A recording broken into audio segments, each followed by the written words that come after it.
All right, quick impromptu video today to say that what I'm going to talk about today, is literally the absolute worst thing about being an investment sales broker. So what is it? What is that worst, terrible thing? It's not rejection. That's part of the game.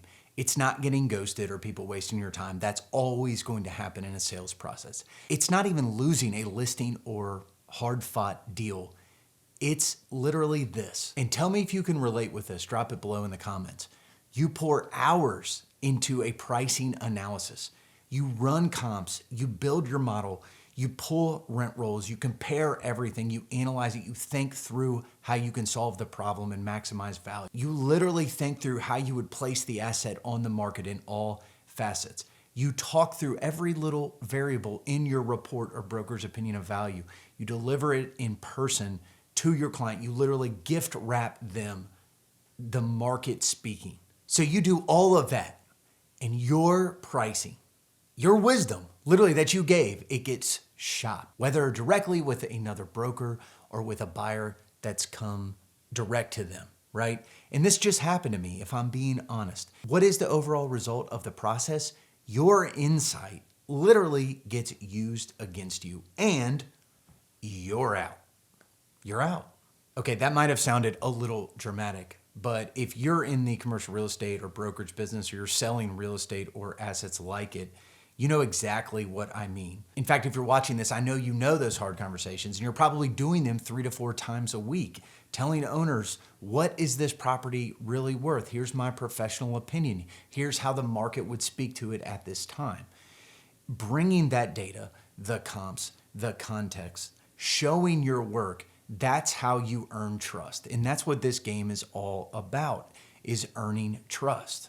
That's why I'm making this video, because we have to live with that paradox.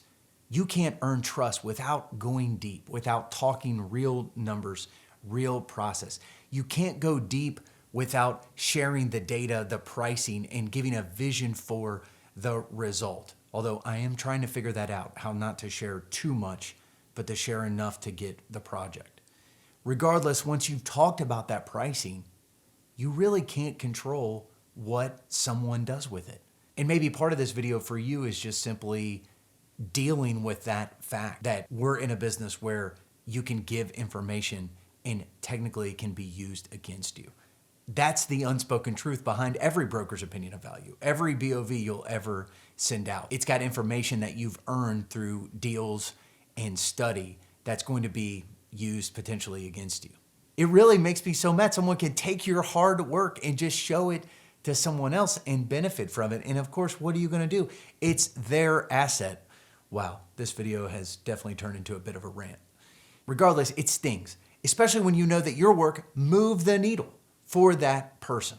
Okay, let's turn this around into something positive. Here's the thing I've learned. You can't fight it. In fact, the harder you try to fight it, the more frustrated you get. I have stopped fighting it. So here's the lesson. If you're gonna be a broker who earns trust, wins listings, and builds a reputation, you're going to have to give away more value than feels fair. In some ways, your insight is going to be out there circulating before it pays you back. But I believe that eventually it does. 3 to 4 BOVs a week are always the goal, and that will still remain the goal. Even though in the last month, I've given away millions, literally millions of dollars of knowledge just in the past month alone. And I'll likely do it again this month, and you will too. Now, I'll be careful. I will not exclude people. If there's a lingering indication that a BOV value will be taken directly to an interested party, I'll say I need to circle back on price once you've ruled out those specific groups.